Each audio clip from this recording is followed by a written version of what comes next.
Sans Édouard Fauve, la peinture ne serait pas arrivée chez moi et à la maison. Une autre chose, c'est que très tôt, dès qu'on a pu avoir un chauffeur ou un ami qui avait le permis de conduire, on a toujours passé toutes nos vacances à aller voir les peintures à Amsterdam, à aller voir la maison du Gréco à Tolède et à faire tous les musées d'Europe. C'est dire que ce type, Édouard Fauve, c'est un peintre et je ne l'ai jamais vu arrêter de peindre, quelle que soit son activité, que ce soit les vacances ou pas. Il a toujours peint. Si on va chez lui, il ne va pas vous montrer 50 tableaux, il peut vous en montrer 600, 700, 800. Ça fait 50 ans qu'il peint.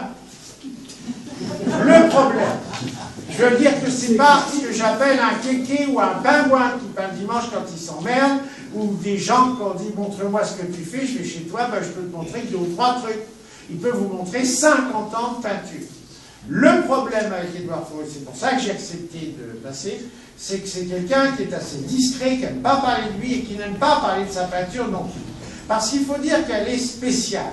Parce qu'à partir de 84, il a donc eu une autre période avant, et à partir de 84, il s'est engagé dans l'abstraction la plus dure qui soit. C'est-à-dire que l'artiste n'a pas à dire ses émotions, qu'il aime le rouge, que ça fait flasher les courbes, et qu'il espère que les gens ils vont aimer ou pas.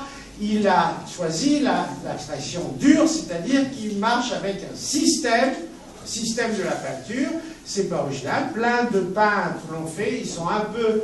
ils ne sont pas très à la mode depuis 20 ou 30 ans, mais ils reviendront, mais c'est une des options qu'il y a eu dans la peinture, disons, du XXe siècle, l'abstraction pure. C'est-à-dire qu'il fonctionne toujours avec un système, il détermine des règles. Là, l'exposition d'aujourd'hui montre un travail sur 3 ans qui s'appelle « Jeux au carré ». Juste sur le mot « jeu », ceux qui achèteront la brochure verront, il y a des citations, des remarques qui montrent que ça ne manque pas d'humour, qu'il ne se prend pas au sérieux, mais qu'il fait ça quand même sérieusement, mais que ça peut être drôle et qu'il y a du jeu. Jeu aussi parce que ces 3 ans, cette série-là est finie. Déjà aujourd'hui, il est sur d'autres séries. Là encore, si vous lisez la brochure, il y a le site internet, vous verrez son travail et ses séries pendant 50 ans. Il y en a des dizaines et des dizaines. Il est déjà parti sur d'autres séries. Mais pendant 3 ans, il a pris une grille de Sudoku. C'est un petit journal qu'il a acheté, et puis il y a 50 grilles. Alors il y a un système, c'est que dans Sudoku, par exemple, il y a des numéros de 0 à 9, dont dans tout ce que vous verrez, vous ne trouverez que 9 couleurs. Et qui sont les mêmes une fois pour toutes. Même s'il se retrouve avec un bleu et un rouge qui ne lui plaisent pas, il s'en fout. C'est son système qui a mis le bleu et le rouge, c'était une possibilité. Ce qui est intéressant dans l'exposition aussi, c'est que ce n'est qu'une possibilité. Il aurait pu en faire des milliers d'autres, peut-être des millions, on n'a pas fait le calcul sur un ordinateur, mais c'est qu'un peu le hasard, c'est celles-là qui sont sorties. En prenant, par exemple, il a beaucoup travaillé sur les peintres, c'est aussi une espèce d'hommage aux peintres du XXe siècle qu'il apprécie. Beaucoup de tableaux, vous verrez, il y a des noms de peintres, parce que dans la série, par exemple, Une de vie, il prend la date de naissance d'un peintre. Lichtenstein, 20 octobre 1923, 20-10-23. Au hasard, il prend dans son bouquin la grille 20, la grille 10, la grille 23. Il prend les couleurs, il a décidé une fois pour toutes aussi que le 8, ça serait une barre, que ça serait une barre horizontale, verticale, il assemble, il étire, il tourne. Justement, c'est ça qui est intéressant dans la brochure, c'est qu'on vous livre un peu le système, son système, qu'à la rigueur, vous pouvez rentrer chez vous et vous faire une série d'années de vie avec votre date de naissance, ou celui de votre gamin, ou votre auteur favori. On peut jouer aussi, d'où le mot « jeu ». D'ailleurs, la citation qu'il a demandé, que je vais mettre sur la brochure, c'est une citation de Mac Jacob. « L'art est un jeu, tant pis pour celui qui s'en fait un devoir. » Et vous verrez, il y en a d'autres des meilleurs encore à l'intérieur. Il faut voir aussi, je veux juste insister là-dessus parce que je pourrais en parler des heures, mais ça fait 50 ans que je vois faire ce système, c'est que si vous passez vite, vous allez avoir juste comme réaction, ça me plaît pas, tiens c'est joli, c'est pas joli, ah c'est bien fait, la technique. Et faites attention, en fait, les trois quarts, les œuvres que vous avez sur les murs, ne sont pas des peintures, à votre sens, avec un pinceau, puis quelque chose qu'on étale sur un support. Ce sont des découpages de feuilles les unes sur les autres de gris. Approchez-vous et ce que vous prenez là pour de la peinture, ce sont des feuilles coupées et vous allez voir avec quelle précision. Il y a des vraies peintures, comme par exemple le mur du fond là-bas. Là, c'est fait avec un pinceau. Dans l'autre salle, là, avec de la peinture, etc. Et vous allez voir à ce moment-là, tiens, comment il fait pour que ça soit aussi nickel et précis. C'est nickel et précis parce qu'un système ne tolère pas de faille, ni d'exception. Mais c'est ça qui est intéressant quand même, c'est qu'on peut s'amuser à chercher la petite et on voit où là, la bande s'est décollée, la peinture est partie, c'est pas parfait, etc. On peut se dire. Donc, ne voyez pas juste, tiens, c'est des carrés, des couleurs, c'est beau, c'est bien fait, ça me plaît pas. C'est de vous fier à l'image et d'avoir un jugement esthétique. Il faut savoir, c'est juste pour ça que je parle et qu'on a fait la brochure, que je vous conseille. Oui, parce que je pense que déjà, normalement, une brochure, on sait que c'est perdu, mais on le pose chez soi, et puis la semaine d'après, quand on range les papiers, les factures, on fout toute la poubelle. Moi, je pense que cette brochure, si quelqu'un l'ouvre un jour chez lui, il en a pour un quart d'heure, dans mon livre, les clés, il se dira, tiens, je vais y retourner parce que je n'avais pas vu ça. Et qu'est-ce que vous ne verrez pas, c'est qu'il ne faut pas le confondre. Ce n'est pas du figuratif, ce n'est pas du romantique, c'est pas du moi, Édouard Faure, j'aime le rouge, le truc tumultueux, le truc passionné. Moi, je suis un peintre et je fais de la peinture. Le bleu, le jaune, d'ailleurs, je sais lequel il n'est pas plus du tout. Ceux que je ne sais pas, mais dit, c'est pas vrai, bah oui, mais c'est le calcul, le système qui a décidé. Et j'ai fait celui-là, j'aurais pu faire un autre, prendre une autre date de naissance. C'est-à-dire que dans ce genre de travail, la vraie abstraction pure, ce qu'on voit est beaucoup plus riche que le visuel. Il faut savoir que chaque chose qui est faite est le résultat, un peu lié au hasard, il aurait pu prendre la note page, notre date de naissance, parce qu'il y a des séries aussi où il y a la date qui s'appelle Destin, c'est fait avec la date de naissance et la date de mort du peintre.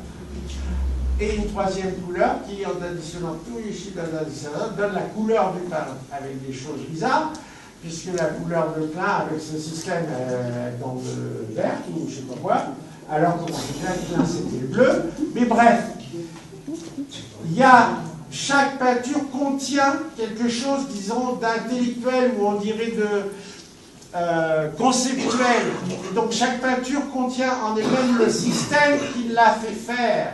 C'est quelque chose de supplémentaire et qu'on peut ne pas savoir. Ce que ça, alors à ce moment-là, il n'y a plus que le côté esthétique, affectif, sentimental, etc., décoratif, etc., qui compte. Il y a aussi quelque chose de plus intellectuel derrière et qui est contenu dans chaque chose. C'est pour ça qu'on a fait la brochure, parce que celui qui veut, il peut aussi peut-être trouver ça intéressant. De même qu'il peut trouver intéressant la démarche ou le système qu'il a fait, que sur cette série-là, des sous-de-cours qui datent il y a 4 sous-séries sur 3 ans, mais il a fait d'autres systèmes. Je vous conseille d'aller sur son site internet où il y a une galerie virtuelle et il y a tous les systèmes qu'il a expérimentés depuis 1982, ça fait quand même 40 ans. Donc sachez juste que ce que vous voyez, il n'y a pas qu'une image, que quelque chose, c'est que ça. C'est la preuve d'un système de peinture. En soi, c'est pas vrai, il y a d'autres gens qui ont toujours fonctionné que sur des systèmes de peinture, Claude Couteau, il y en a plein.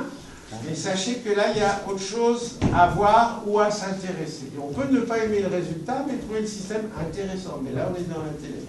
On peut trouver ça juste joli, etc. Là, on est dans l'affectif et le jugement esthétique. Donc, c'est quelque chose que moi, personnellement, je trouve intéressant. Et quand j'ai vu qu'il m'a dit un jour, tiens, je commence à travailler sur le sudoku, je dis, oh là là, c'est un chiant. Surtout que je n'aime pas le sudoku et surtout que je n'arrive pas à les faire, mais je dis, je vois pas l'intérêt. Et il va vite se planter, arriver au bout. Et non, première série, ligne de vie, après une série destin, après variation. Tu vas pas me dire que tu as fait ces ronds là à partir des grilles de sudoku. Si, c'est marqué comment on peut le faire. Et donc finalement, quelque chose qui semblait extrêmement condamné, serré, c'est une contrainte terrible, c'est souvent d'ailleurs avéré être une zone de liberté, de jeu et d'expérimentation infinie, parce qu'il y a des milliers de dates de naissance, millions qu'on pourrait prendre, etc. Et de grilles de Sudoku, vous, si la chaise Sudoku Super Journal, ce ne sera pas ce bulletin-là.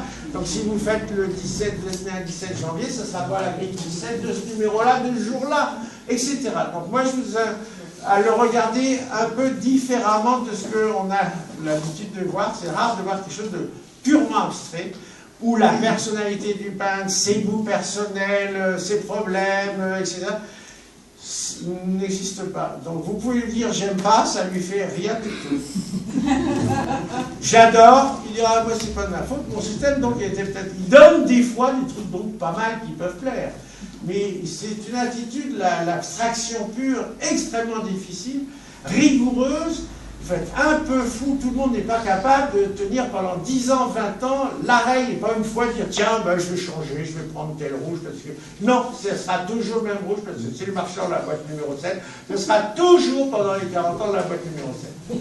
Donc, voyez ça différemment, et je vous conseille vraiment, c'est pas pour gagner des sous, parce que même si on vend des tout, on en perd.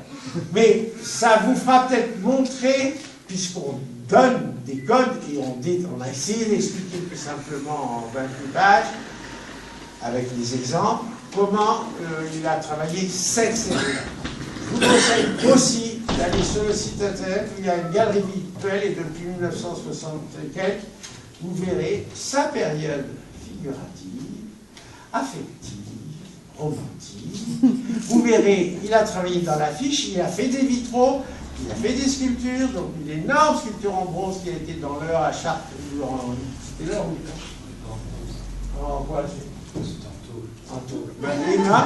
Il a fait des affiches, il a fait des sculptures aussi, assez particulières. Bref, il n'a pas fait que ça, mais là quand même depuis 82, il se consacre à une peinture faite avec un système, c'est de l'abstraction pure. Voilà, je vous remercie. Merci à toi.